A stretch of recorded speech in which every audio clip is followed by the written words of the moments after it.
colleagues on the decisive action he is taking. Workers and the nation as a whole are grateful for the work of this government. They are doing absolutely the right thing. Mr. Tice.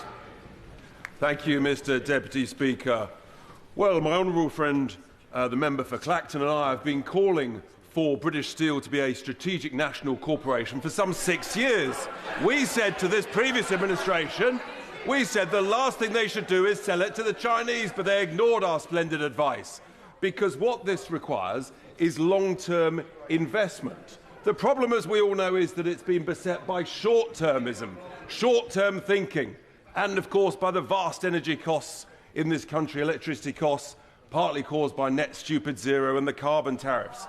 But now is a great opportunity that the House should unify behind, because actually we have the opportunity, as the Secretary of State confirmed, to take this into public ownership, and we would urge this weekend, for the sum of £1, we could do a great deal for the taxpayer.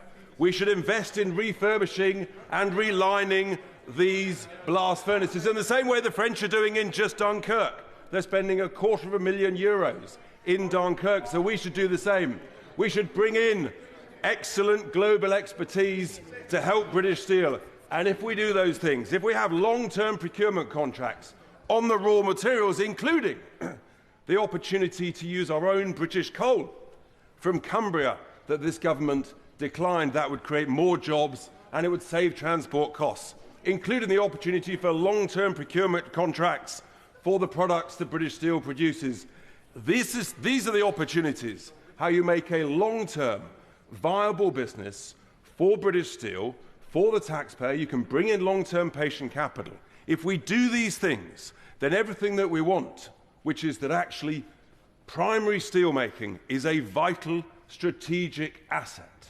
Scunthorpe can be the home, the epicentre of this. So what I would urge this government, actually, we will support this government in this bill today, but I think there's an opportunity, Secretary of State, Mr. Deputy Speaker, to go further, to be bold, be courageous, show your cojones, show some mettle, Mr. Secretary of State. This weekend, Mr. Secretary of State, you have the opportunity. You have the opportunity, Secretary of State, and this government to go for it, to put the misery, to put the uncertainty of 3,000 plus families in Scunthorpe, to reduce and remove that uncertainty. Let's go for it. Let's nationalise British Steel this weekend and make British Steel great again. Thank you. Carolyn Harris. Today I represent not only my constituents in Eton Swans East, but those of my good friend, the member for Aberfan, Maesteg. After years of underinvestment and neglect by the previous government, this government's commitment to steel is truly welcome. However, it is vital that the £2.5 million Steel Renewal Fund already announced by the government is used to support the industry across the UK, and that Wales needs to get its fair share. 2,800 steel workers lost their jobs in the region, and they recognise the circumstances in Port Talbot were different to Scunthorpe. Half the steel production had already been shut down when the Labour government came into power, despite Plaid Cymru's desperate attempts to electioneer this as an issue. It was impossible to... No, I will not. It is impossible to reverse the deal that had already been struck between the previous Tory government and Tata. But whilst they understand the urgency of the current situation and support the government's action to prevent further closures and job losses, they do need a commitment for Wales. Commitments that will attract investment and create much-needed employment opportunities, like that being offered by the floating offshore wind company. It was too late to save the furnaces in Port Talbot. The jobs are long gone, but investment in the area will bring new jobs and, most importantly, new hope to all our constituents. Sir David Davis. Thank you, Mr. Deputy Speaker. You will not need reminding, but I will remind the House of quite what an unusual day this is for a variety of reasons. The last time we met on a Saturday, it was in time of war.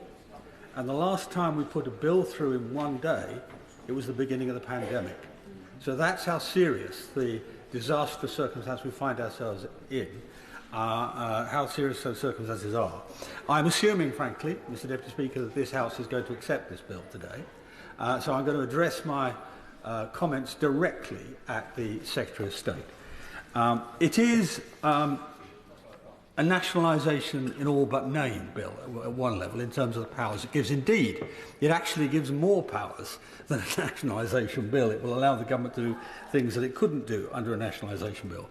I frankly would have voted for one. I'm not a fan of nationalisation, as you all know.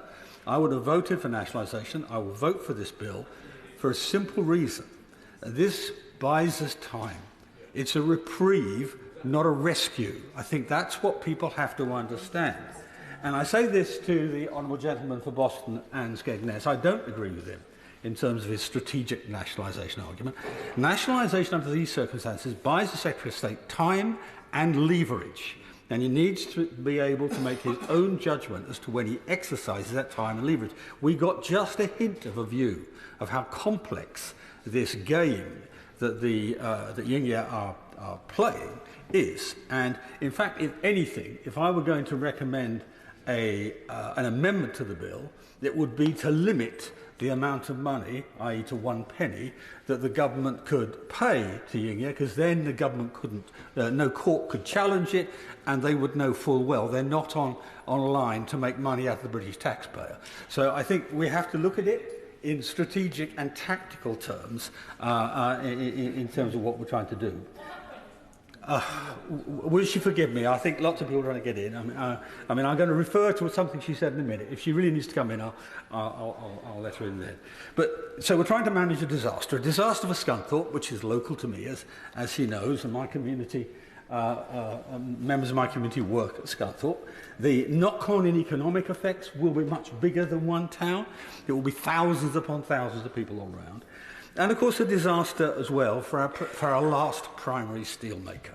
And that has suddenly become more important. I mean, it was always important. It was always an important part of national strategy.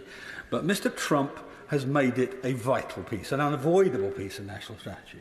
And we have to create a circumstance for the Secretary of State and for the government which allows us to manoeuvre through that.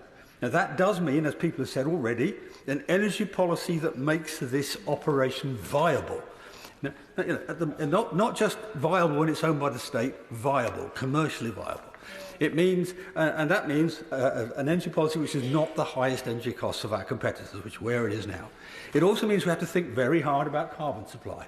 At the moment, the technology does not exist to make primary steel without carbon supply, so we have to think about that too. And that actually is a strategic supply, so we can't rely on another country for it. And what I want to see is this bill used in a way which gives him the time to deliver on that, but which gives this House the right to see what he's doing, the right to see how the strategies are turning out, because nobody has got this right. I mean, if the government benches want me to, I can go back to 1997 and park blame if they really want to, but I don't want to do that today. I want to make this viable. So we have to get our energy, our environment, and our industrial policies all in line to make this work. To put it in context, last year, British Steel lost, I think, about 408 million pounds. That was the September number. This year, it's about 250 million. Neither of them are small amounts of money, and the Treasury would shut down an operation if we just left something like that inside the government for very long. So we need a new strategy that cuts our carbon emissions without exporting the industries to the rest of the world. And that's, I'm afraid, most of our successes in carbon reduction in this last decade or two or three have been by dint of exporting the industry, often to countries with much worse records than us. In this case, it would be China. They have 50% of the world market already. They have massive excess in terms of steel capacity, and their steel capacity is the most carbon inefficient there is. So we're actually worsening the circumstance. Briefly, quickly, please. Very briefly, our committee has taken very clear evidence that we need a carbon border adjustment mechanism so that actually